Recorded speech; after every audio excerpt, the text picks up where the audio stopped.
사랑하는 사람의 얼굴이 어느 날 갑자기 낯선 이방인처럼 느껴진다면 그 심정이 어떠시겠습니까?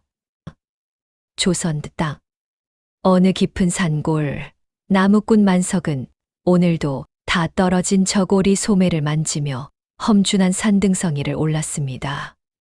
발을 뗄 때마다 해진 집신 사이로 차가운 흙이 스며들었지만 그보다 만석의 마음을 더 짓누르는 것은 집에 두고 온 식구들의 굶주린 얼굴이었습니다. 아내 버들은 남편의 뒷모습이 보이지 않을 때까지 살인문 밖을 지키다. 손등으로 눈물을 훔치며 해진 옷감을 기울여 바늘을 잡았습니다. 서방님의 말은 어깨가 가여워 한 땀 한 땀 정성을 다했지만 정작 바늘에 찔린 손가락에서 피가 배어 나오는 줄도 몰랐습니다. 서방님, 조심히 다녀오셔요. 저녁엔 따뜻한 감자라도 여 잘 삶아 놓겠소. 버들이 애써 목소리를 가다듬으며 외쳤습니다. 만석은 대답 대신 깊은 한숨을 내뱉으며 앙상한 나뭇가지 같은 자기 손목을 내려다보았습니다. 가난은 겨울바람보다 매섭게 집안 구석구석을 파고들었고 만석의 가슴 속엔 서서히 독한 갈증과 세상을 향한 원망이 차오르기 시작했습니다. 그런데 그날 오후 만석이 평소에는 감히 발을 들이지 않던 깊은 골짜기에서 기이한 안개가 보랏빛으로 피어오르기 시작했습니다. 안개는 마치 살아있는 짐승처럼 만석의 발목을 휘감았고 그 너머에서 넝마를 걸친 기괴한 형상의 도깨비 홀개가 나타났습니다. 홀개는 형체가 분명치 않았으나 그 눈빛만은 탐욕스럽게 번뜩였습니다. 인간아, 내 가슴 속 가장 반짝이는 기억 하나를 내게 주면 이 묵직한 금화 한 잎을 주마. 홀개가 누런 이빨을 드러내며 쇠 긁는 소리로 제안했습니다. 만석은 순간 온몸에 소름이 돋아 뒷걸음질 쳤지만 이내 품속의 낡은 저고리를 만지며 멈춰 섰습니다. 저고리는 이미 너무 낡아 찬바람을 막아주지 못했고 만석은 당장의 배고픔이 기억보다 무거웠습니다. 기억 따위가 밥을 먹여주지는 않으니 가져가시오. 만석이 쉰 목소리로 입을 뗐습니다. 홀개의 손이 만석의 이마에 닿는 순간 만석의 머릿속에선 아내와 처음 만난 날의 수줍던 떨림과 물안개에 자욱하던 시냇가의 풍경이 연기처럼 사라져 버렸습니다. 홀개는 만족스러운 듯 크크거리며 안개 속으로 사라졌고 만석의 손바닥 위에는 차가운 금화 한 입만이 남았습니다. 집으로 돌아온 만석의 손에는 평소 구경조차 하기 힘들었던 두툼한 소고기 한 근과 은은한 광택이 도는 비단 옷감이 들려 있었습니다. 이게 다 무엇입니까? 어디서 난 돈인가요? 혹여 나쁜 일에 손을 대신 건 아니겠지요? 버들이 소스라치게 놀라며 만석의 소매를 붙잡고 물었습니다. 운이 좋았소. 산신령이라도 만난 모양이니 이제 고생 끝이오. 어서 밥이나 차리시오. 만석은 버들의 손을 거칠게 뿌리치며 방으로 들어갔습니다. 아들 철이가 아버지를 반기며 달려와 품에 안겼지만 만석은 예전처럼 아이를 번쩍 들어 올리지 않았습니다. 오히려 아이의 체온이 생경하게 느껴져 어색하게 머리를 한 번 쓸어 넘길 뿐이었습니다. 아내의 걱정 어린 눈빛도 아이의 천진난만한 웃음소리도 이상하게 만석의 마음을 울리지 못했습니다. 만석은 저녁상을 마주하고 앉아 아내를 빤히 바라보며 마음 한구석에서 피어오르는 기묘한 의문에 휩싸였습니다. 내가 왜 저 여인을 위해 평생 뼈가 빠지게 나무를 해왔던가. 만석은 아내를 보며 예쁘다는 생각 대신 낯선 여인이 제 집에 들어앉아 있는 듯한 묘한 거부감을 느끼기 시작했습니다. 다음 날 만석은 마치 무언가에 홀린 사람처럼 다시 그 보랏빛 안개가 피어오르던 골짜기로 발걸음을 옮겼습니다. 마음 한쪽에서는 경고의 목소리가 들렸지만 주머니 속 금화의 묵직한 무게감이 그 목소리를 잠재웠습니다. 또 왔구나, 인간아. 이번엔 무엇을 내놓겠느냐? 홀개가 나무 뒤에서 스르르 나타나며 비릿한 숨을 내뱉었습니다. 오늘은 아들이 처음 걸음마를 떼던 순간을 주겠소. 그 보잘것없는 기억 대신 금화 2잎을 주시오. 만석은 어제보다 훨씬 단호하게 말했습니다. 홀개는 신이 나서 덩실덩실 춤을 추며 만석의 이마에 손을 얹었고 만석의 머릿속에서는 아들이 아장아장 걸어와 제 품에 안기던 그 벅찬 감동이 통째로 뜯겨 나갔습니다. 아들이 아버지를 부르며 처음으로 아부지라 발음하던 환희와 그 작고 따뜻한 손을 잡았을 때 느꼈던 책임감마저 연기처럼 흩어졌습니다. 만석의 주머니엔 다시 금화가 쌓였으나 그의 눈동자는 이제 생기를 잃고 서늘한 기운만을 내뿜고 있었습니다. 더 큰 집을 사고 더 좋은 음식을 먹으면 반드시 행복해질 거야. 만석은 스스로를 다독이며 산을 내려왔지만 가슴 한가운데는 마치 칼로 도려낸 듯한 구멍이 뻥 뚫려 있었습니다.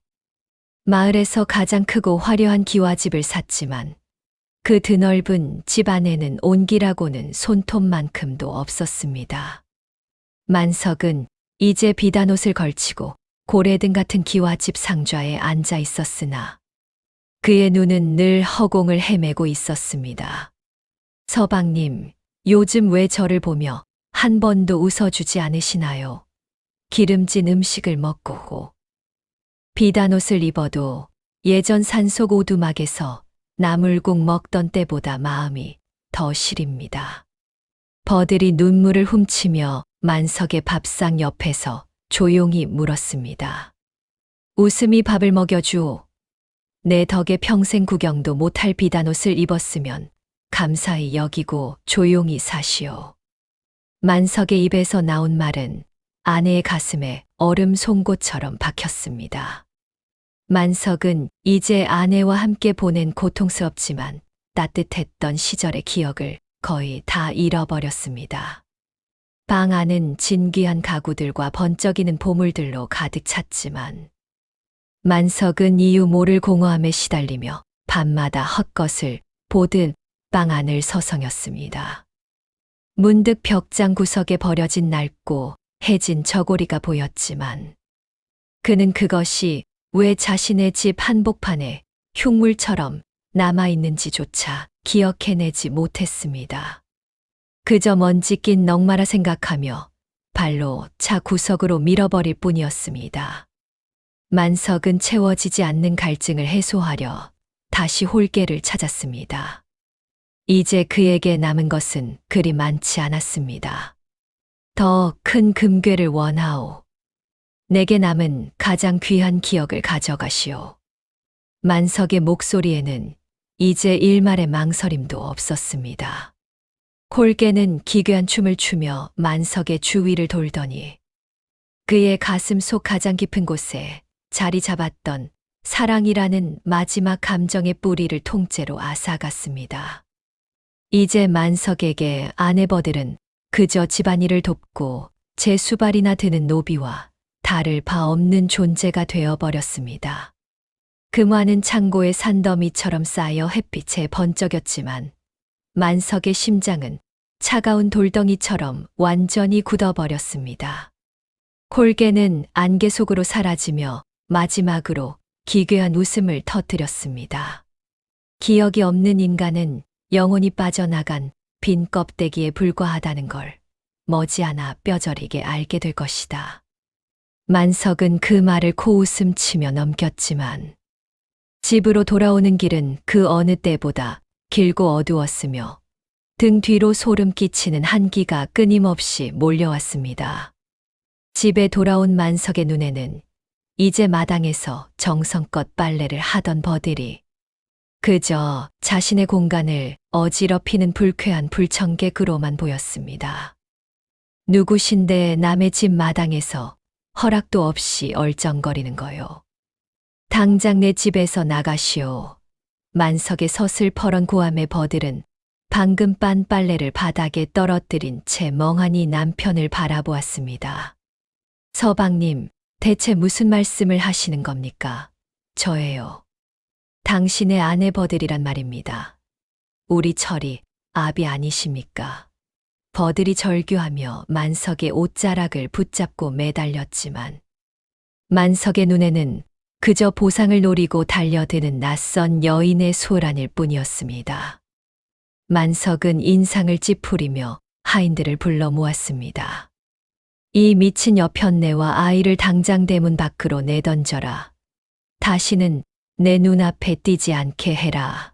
버들의 비명과 철이의 울음소리가 기와 지붕을 때렸지만 만석은 눈 하나 깜짝하지 않고 방으로 들어가 문을 걸어 잠갔습니다. 그 밤 만석은 최고급 비단 이불 위에 누웠으나 등 뒤로 스며드는 정체 모를 한기에 몸을 떨며 밤을 지새웠습니다. 처자와 자식을 쫓아내고 홀로 남은 그 넓은 집은 이제 무덤처럼 적막하고 차가운 기운만이 감돌았습니다. 만석은 창고로 달려가 산더미처럼 쌓인 금화를 어루만져 보았지만 그것은 그저 피부를 파고드는 차가운 쇳덩이에 불과했습니다. 배가 고파 화려한 밥상을 마주하고 앉았으나 예전 아내가 정성껏 무쳐주던 그 투박한 나물, 반찬의 맛이나 향기가 전혀 떠오르지 않아 결국 수저를 내던지고 말았습니다. 무엇인가 잘못되었어.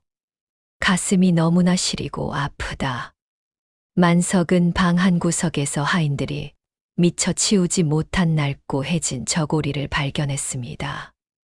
그는 홀린 듯 그 저고리를 집어들어 품에 안았습니다. 저고리의 거친 삼배 결 사이로 미세하게 빼어나오는 마른 풀 냄새와 포근한 햇살 냄새가 코끝을 스치자 만석의 눈에서는 자신도 모르는 뜨거운 눈물이 걷잡을 수 없이 흘러내렸습니다. 그것은 잃어버린 영혼이 보내는 마지막 비명이었습니다.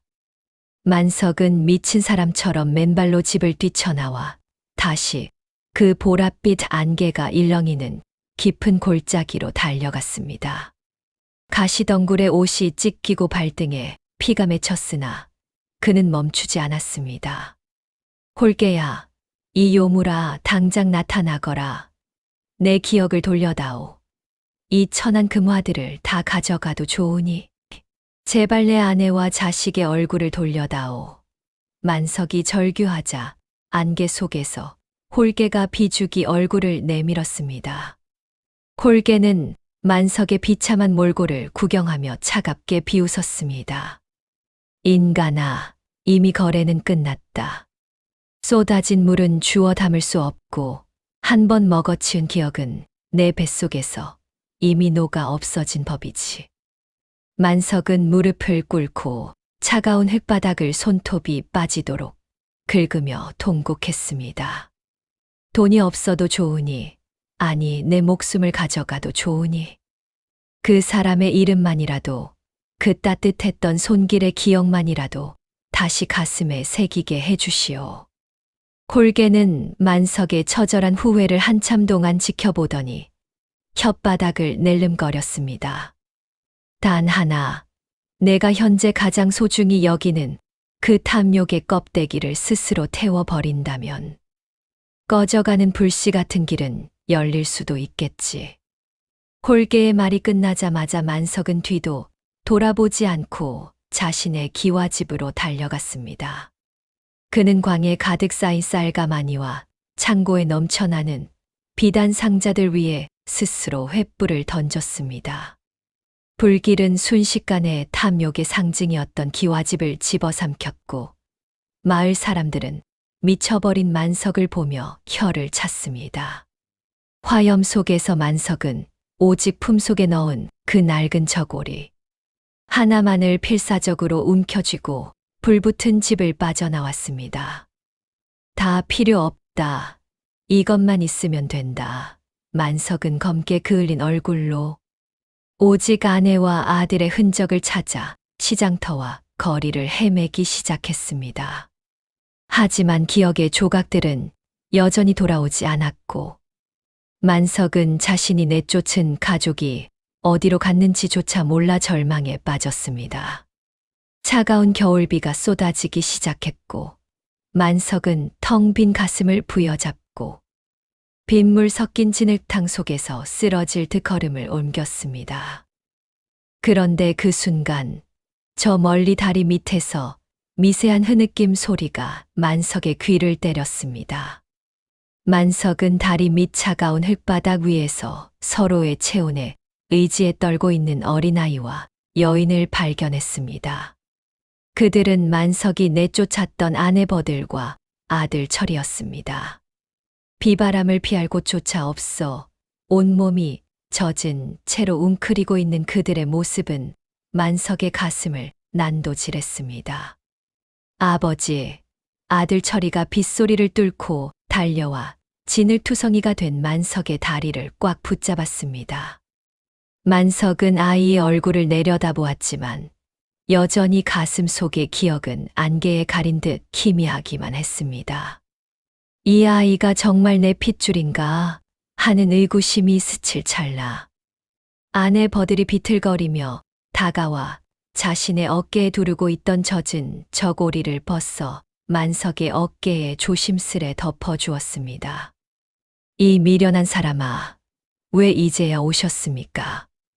불길 속에 주둔 줄 알고 가슴이 무너지는 줄 알았습니다. 버들의 거칠고 마디 굵은 손이 만석의 젖은 뺨을 부드럽게 감쌌습니다. 그 따뜻한 온기가 만석의 살결에 닿는 순간 기적 같은 일이 일어났습니다. 버들의 손길이 닿은 곳부터 시작해 만석의 머릿속에 둑이 터지듯 봉인되었던 기억들이 폭포수처럼 밀려 들어왔습니다. 수줍게 꽃신을 건네던 홀레날의 미소, 아들이 태어나 처음 울음을 터뜨렸을 때 함께 흘렸던 눈물, 가난했지만 서로의 시린 발을 비비며 견뎌냈던 수많은 겨울밤의 조각들이 선명한 색채를 띠며 되살아났습니다. 모든 기억이 제자리를 찾자 만석은 아내를 부둥켜 안고 아이처럼 꺼늘거리며 울음을 터뜨렸습니다. 내가 미안하오. 내가 정말 죽을 죄를 지었소.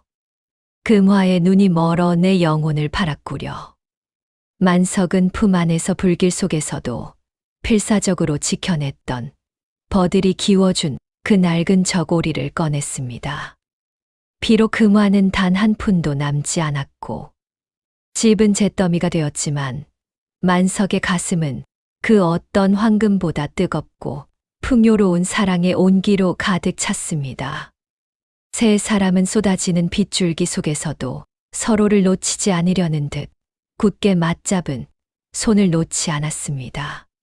세월이 흘러 다시 계절이 바뀌고 만석은 예전처럼 산등성이를 오르내리는 나무꾼으로 돌아왔습니다. 비록 비단옷 대신 거친 삼배옷을 입고 기와집 대신 작은 초가집에서 살아가지만 만석의 얼굴에는 일찍이 본 적 없는 깊고 평온한 미소가 감돌았습니다. 저녁 무렵 만석이 묵직한 나무찜을 지고 마당으로 들어서면 아내 버들이 환한 웃음으로 마중을 나옵니다. 여보, 오늘 산에서 운 좋게 달콤한 산딸기를 좀 따왔소. 철이 입에 넣어주면 참 좋아하겠구려. 만석의 목소리에는 이제 차가운 금소금 대신 따뜻한 생명력이 가득했습니다. 만석은 나무찜을 내려놓으며 아내가 건네는 땀 수건을 받아들었습니다. 수건에 배어있는 아내의 정성은 그 어떤 고가의 보석보다 빛났습니다. 두 사람의 대화는 소박했지만 그 안에는 금화, 만잎으로도 결코 살 수 없는 깊은 신뢰와 사랑의 세월이 겹겹이 깃들어 있었습니다.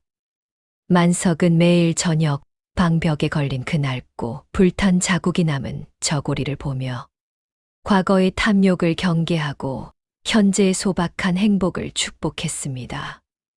만석은 이제 뼈저리게 깨달았습니다.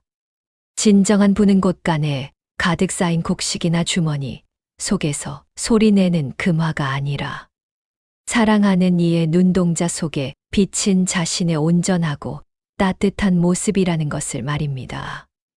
그는 더 이상 산속의 보랏빛 안개를 탐내지 않았으며 오히려 그 안개 속에서 자신을 유혹했던 헛된 욕망들을 경계하며 살았습니다. 대신 매일 아침 아내의 거칠어진 손마디를 따뜻하게 한 번 더 잡아주고 아들 철이의 머리를 부드럽게 쓰다듬어 주었습니다.